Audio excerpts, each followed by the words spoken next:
Bom dia, pessoal, tudo bem? Sejam bem-vindos ao nosso devocional. Um bate-papo rápido e descontraído sobre as coisas de Deus e sobre crescimento espiritual. Meu nome é André Rangel, todo dia, de segunda a sexta, a gente entra ao vivo às 7 da manhã, através do Instagram. Depois você tem isso disponível aqui no Instagram, no Spotify e também no YouTube.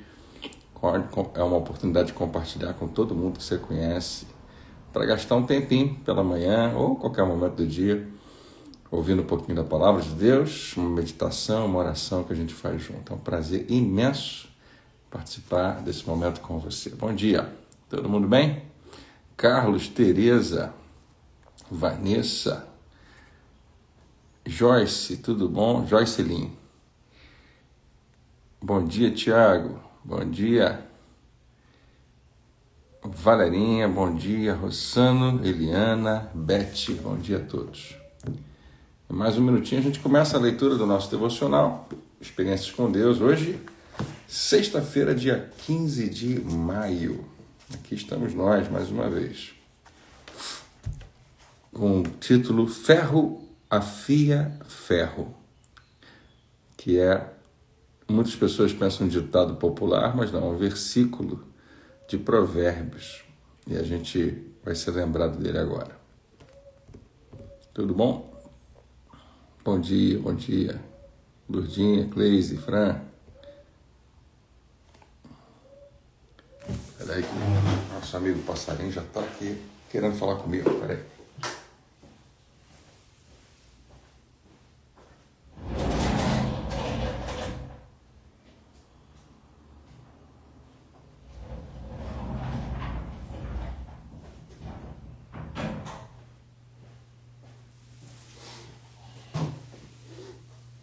Deixa eu deixar uma gaiola ali para ele. Uma coisa atrai ele para cá, não sei o que é. Tudo bem, Ana Paula?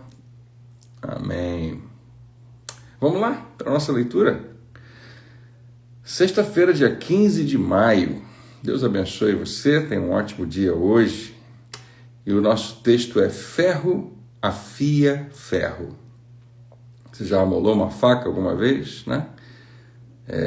A gente usa pedra, né? Mas muitas vezes a melhor maneira é o ferro com o ferro. E o versículo de Provérbios 27, verso 17, diz exatamente isso. Assim como o ferro afia o ferro, o homem afia o seu companheiro. Vai falar de relacionamento. Vamos entender isso.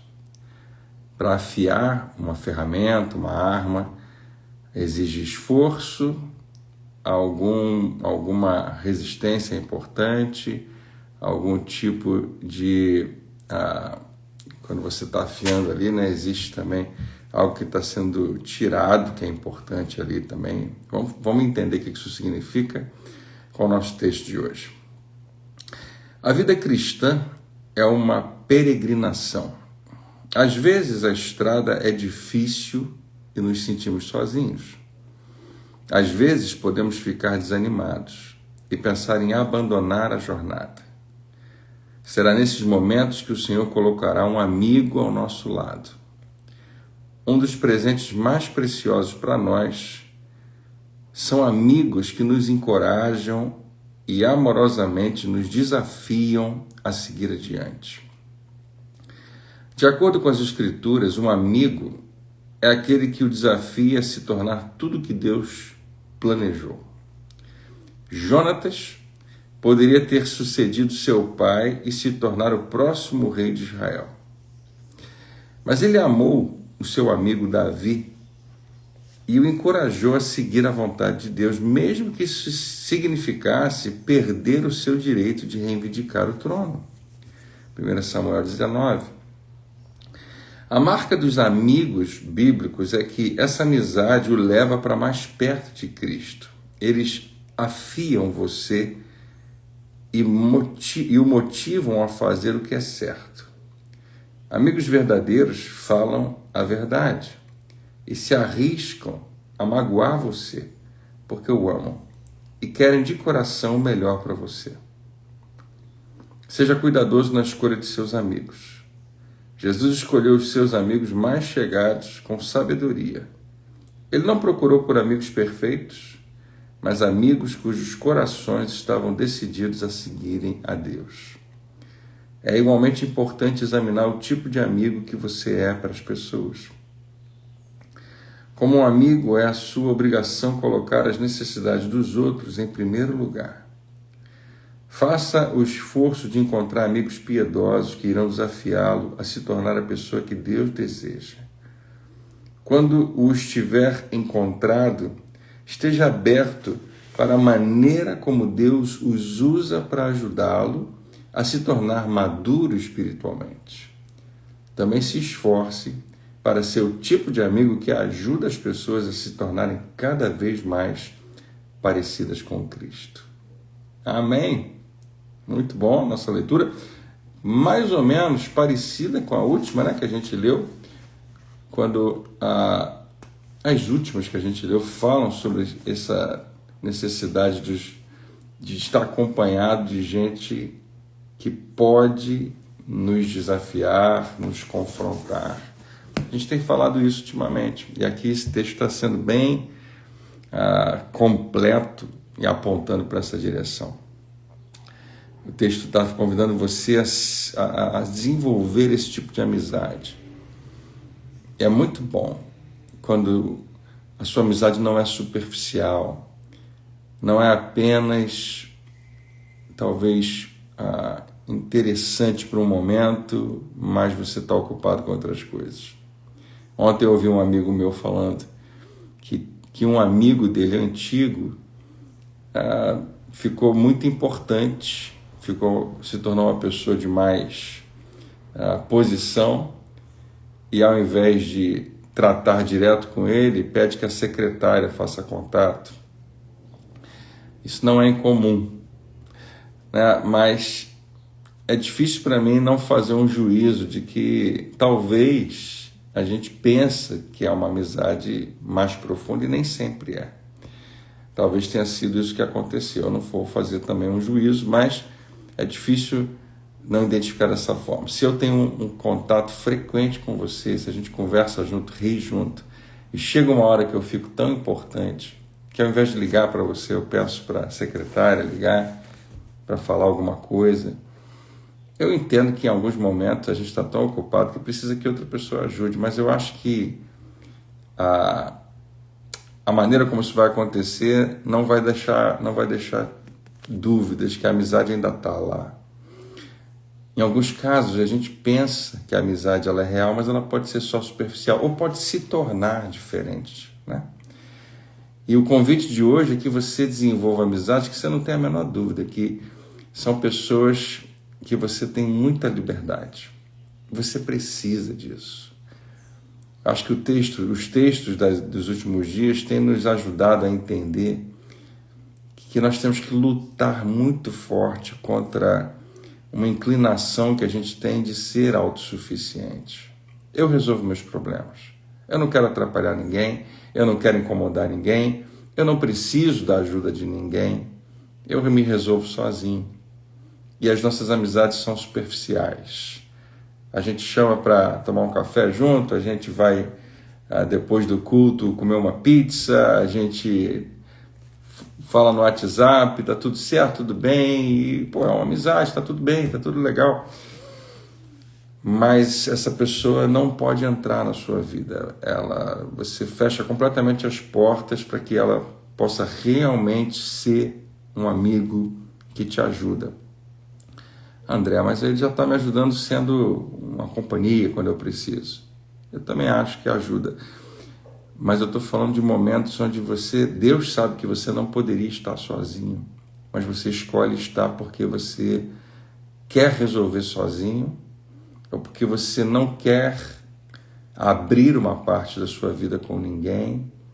Isso é extremamente perigoso, porque tudo aquilo que está no escuro dentro da gente cresce sem que a gente perceba. Precisa jogar luz. E uma das melhores maneiras de jogar luz no que está lá no fundo é contando para alguém, é conversando com alguém. É uma das melhores coisas que você vai fazer para ser curado. É sentar com alguém, conversar e colocar realmente para fora o que está lá dentro.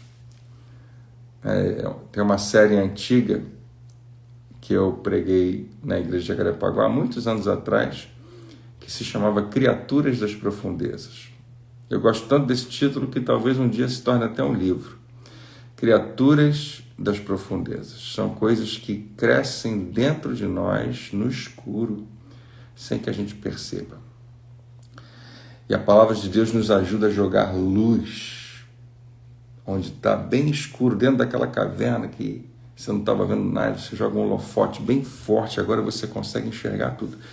E nem sempre o que você vê é bonito, mas é o único jeito de atrair para fora aquilo que está errado, de realmente confrontar o que precisa ser confrontado e de ter a sua vida transformada, ao invés de manter o mesmo estilo de vida por uma vida inteira, porque eu não quis tratar daquilo.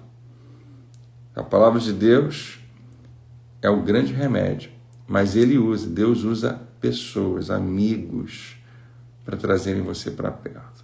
A pergunta volta: quem é a pessoa que pode confrontar você? Quem é o amigo que pode dizer para você que você está errado? E você vai dizer, embora você vai resistindo nisso, você vai dizer, eu preciso ouvir essa pessoa.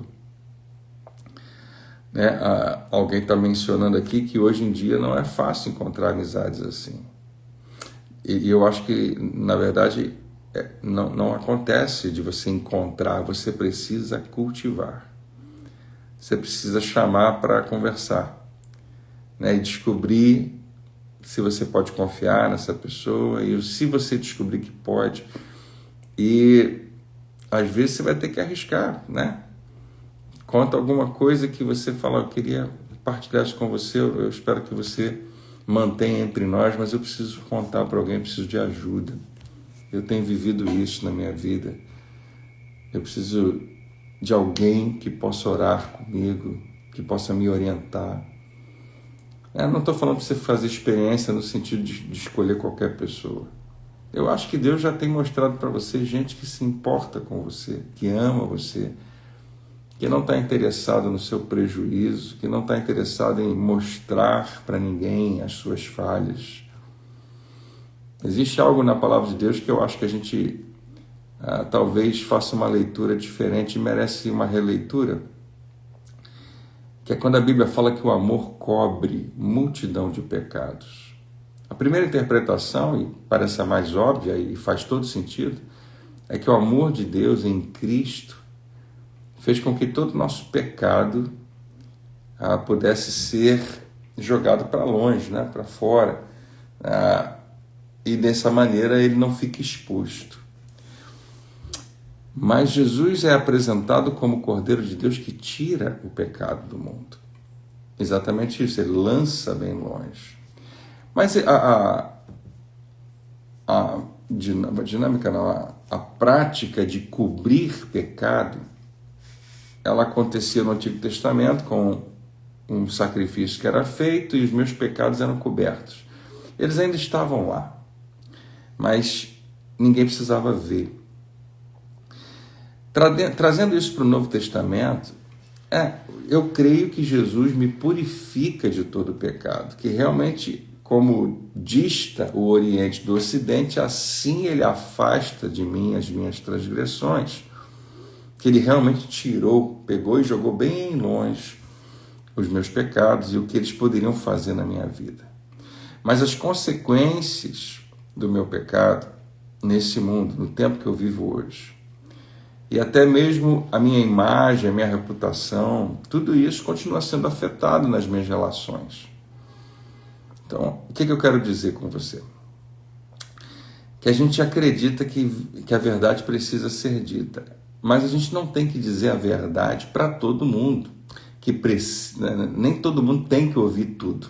Então você ficou sabendo que um amigo cometeu uma falha muito grave, um pecado muito sério, envolvendo ou dinheiro, ou algo ilícito no campo relacional, sexual, ou ele fraudou alguma coisa, e precisa tratar. E a gente vai lá e a gente vai ajudar, a gente vai conversar, só que a gente não vai pegar isso e vai contar para mais ninguém. A gente mantém aquele ambiente seguro, sigiloso. E a questão não é que a gente está escondendo apenas, a gente está protegendo. Sabe o que a gente está fazendo? A gente está cobrindo. E uma pessoa que falhou precisa ser coberta. Agora me entenda bem, porque esse é um assunto tão delicado.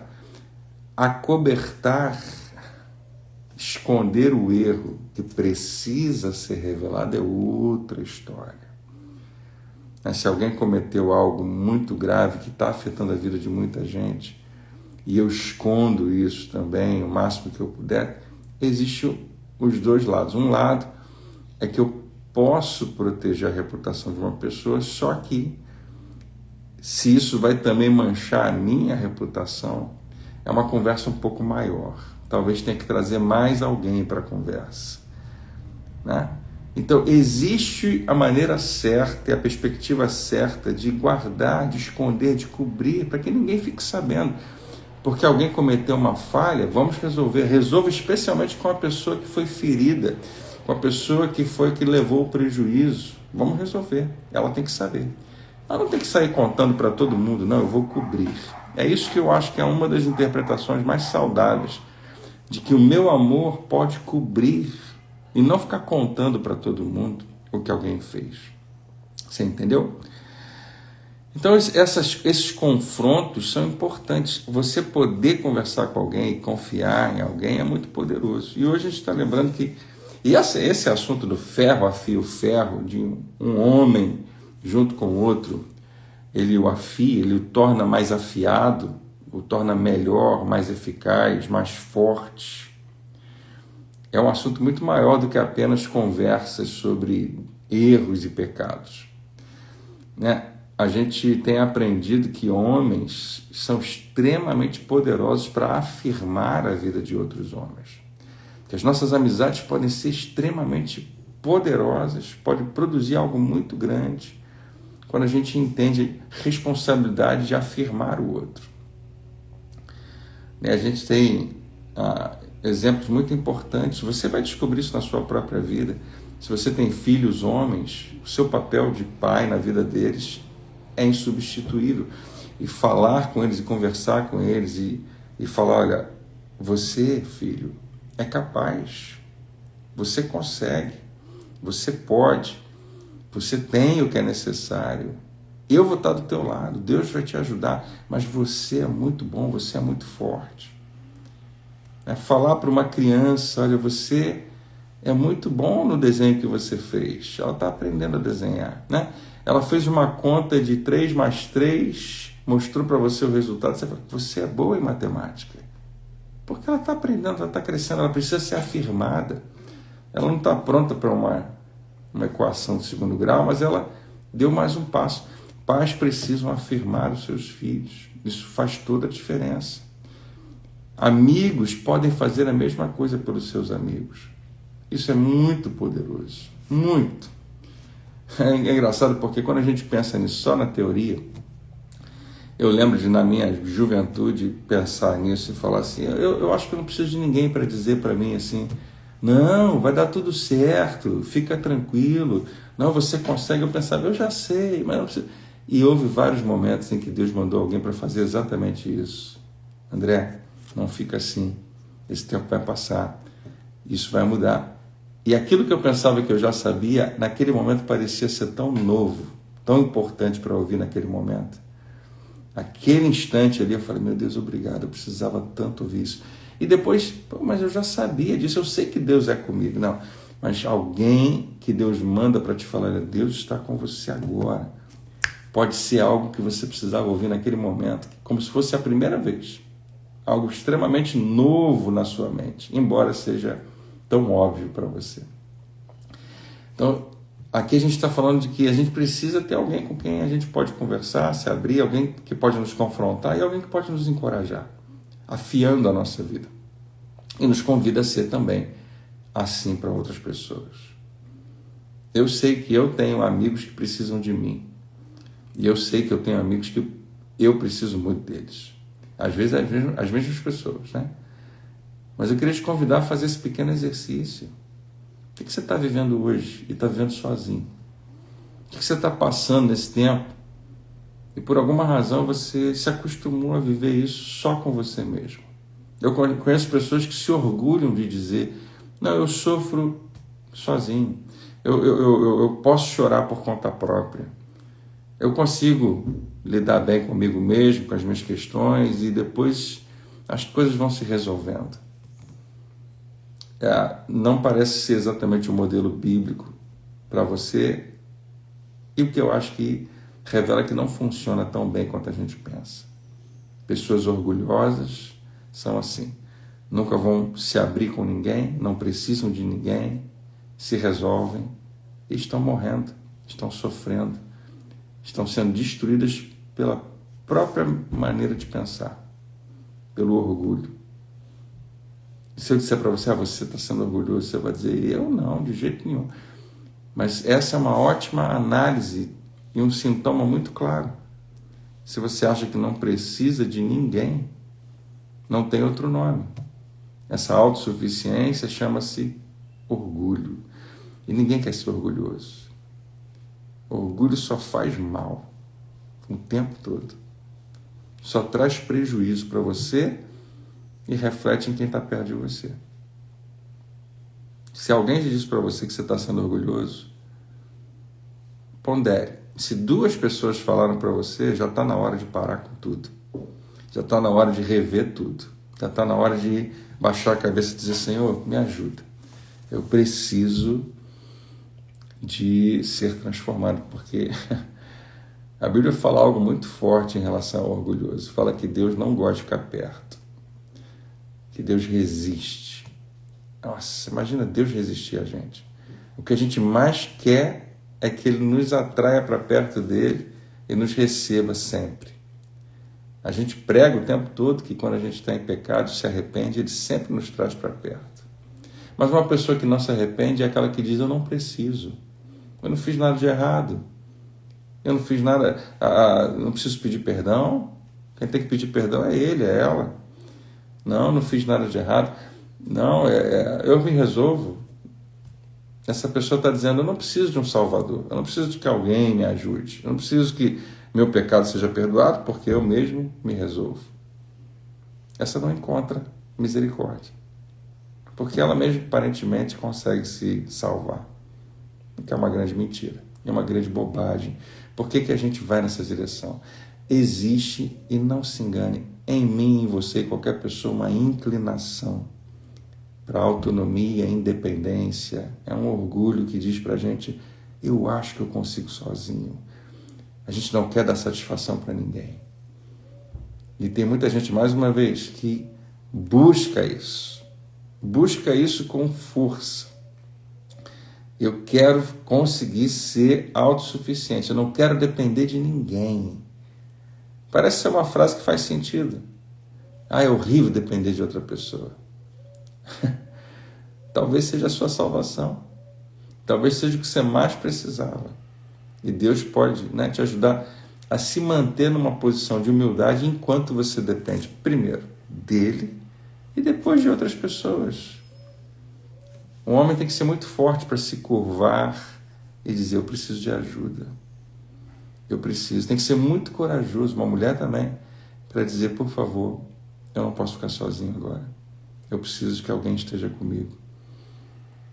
E quebrar, pisar em cima desse orgulho. Existe algo na gente que diz: eu vou me resolver. Deus está te dizendo: não faça isso. Deixa que um ferro afie você. Deixa que outra pessoa seja quem vai te ajudar a ser quem você precisa ser, que Deus planejou que você fosse. Essa frase que está aqui no nosso devocional hoje tem que marcar o nosso dia hoje. Deus nos convida a ser e convida pessoas para nossas vidas para esse propósito, para que a gente se torne quem Ele planejou que a gente fosse. Já parou para pensar nisso? Não são só as circunstâncias, não são só as coisas que acontecem. Isso aqui está me ajudando a enxergar melhor Deus e me aproxima dele. Não. Também é as pessoas que Ele colocou perto de você, principalmente. Então tenha esse olhar hoje, peça a Deus, Senhor, me ajuda a enxergar e a ser intencional em servir os meus amigos e me entregar a ser servido por eles também, a me permitir. O que uma pessoa humilde faria no meu lugar? O que Jesus faria no meu lugar? E olha, se tem alguém autossuficiente, a única pessoa que poderia dizer eu me garanto sozinho é o próprio Senhor Jesus. Mas no Getsemane ele reclama, olha, eu preciso de vocês, eu preciso de ajuda, eu preciso de amigos. O próprio Senhor. Será que a gente é melhor do que Ele? Acho que você sabe a resposta. Vamos orar? Pai, obrigado por essa manhã, pela Tua graça, bondade, pela Tua presença cheia de amor sobre a nossa vida. Senhor, abre os olhos do nosso coração e ajuda-nos a entender que viver em comunidade, viver no corpo é fundamental para nós. Não permita que ninguém seja uma peça solta. Que o Senhor nos leve sempre ao lugar onde a gente encontra o nosso lugar. Mesmo que doa um pouco, mesmo que haja um tempo de sofrimento, que seja para nos levar a uma posição correta. Há pessoas que são tão orgulhosas que vão precisar sofrer primeiro para se humilharem finalmente e dizer, Senhor, eu preciso de Ti, eu preciso de alguém que o Senhor envie na minha vida. Pai, que assim seja. Eu oro por aqueles que o Senhor sabe que estão na minha mente agora, que precisam tanto quebrar o seu próprio orgulho. Talvez eu mesmo, em algum nível, eu acho que eu preciso também. Me abrir com alguém, pedir ajuda, para não ficar sozinho, para cumprir o Teu propósito. Senhor, nós oramos crendo que o Senhor está conosco. E o Senhor não falha. E o Senhor é um grande amigo, mas o Senhor não quer que nós estejamos apenas com essa amizade sem outras. Não, nós precisamos de pessoas. O Senhor está trazendo para nós as pessoas que nós tanto precisamos e que precisam de nós. Então ajuda-nos a enxergar, a sermos sensíveis e cumprir o Teu propósito. Isso vai ser tão bom. Vai ser maravilhoso saber que nós chegamos na posição que o Senhor tinha para nós. Centro da Tua vontade. Obrigado por esse dia e tudo que ele vai significar para nós à medida que nós meditamos, pensamos no que a Tua palavra está nos chamando hoje. Essa mensagem desse versículo fique marcado no nosso coração, de maneira que quando a sexta-feira terminar, a gente ainda lembra dele. Assim como o ferro afia o ferro, o homem afia o seu companheiro. Nós somos bênção uns para os outros. Nós desafiamos, confrontamos e afiamos e tornamos muito melhores aqueles que estão perto de nós. Te damos toda a glória, Pai. Te agradecemos. Eu oro por aqueles que estão aqui comigo agora ouvindo, pensando, eu não tenho amigos. Eu precisava tanto. Abre os nossos olhos, Senhor. Ajuda-nos a enxergar. O Senhor está enviando pessoas. O Senhor nunca vai nos desamparar, nunca vai nos deixar sozinhos. E que nós possamos descobrir também a necessidade de sermos primeiro, antes de termos. De semearmos na vida de pessoas, ao invés de esperar que simplesmente uma colheita aconteça. Ajuda-nos a enxergar que nós temos que ser bons amigos, antes de pedirmos que outros sejam. Para a Tua glória, nós oramos em nome de Jesus. Amém? E amém. Graças a Deus. Que bom a gente estar junto hoje. Que Deus abençoe a sua sexta-feira, que ela seja cheia da presença dele. Amém? Todo mundo bem? Que bom estar com vocês, quanta gente boa. Fico tão feliz nessa manhã, tão cedo assim, ter a sua companhia. Que Deus te abençoe, que você tenha uma sexta maravilhosa, um fim de semana cheio de Deus, tá? Você aproveite bem esses dias. Amanhã eu estou pregando numa igreja na Ilha do Governador, que eu nunca fui convidado e aceitei o convite, na Ministério Haja, que é ali na ilha, bem no centro. Haja significa o amor jamais acaba. Se você procurar, você vai encontrar, tem uma conferência de família E se você estiver na área, a gente se encontra lá, tá bom? Deus abençoe, tenha um ótimo fim de semana. Domingo a gente está lá, né? Cada um aí na sua igreja, aproveitando que esse mês de maio a gente fala muito sobre família. E que Deus te abençoe. Olha, eu fui levantar a minha canequinha do Fluminense, já tem gente torcendo aí. Amém. Sinto muito, tá? Se o seu time não passou, eu tô realmente muito... Não, tô não. Deus abençoe. Tenha uma ótima sexta-feira. A gente, futebol passa, tá? Mas o que Deus falou no seu coração hoje precisa ficar bem firmado. Tenha um ótimo fim de semana. A gente se encontra semana que vem nesse mesmo horário. Paz.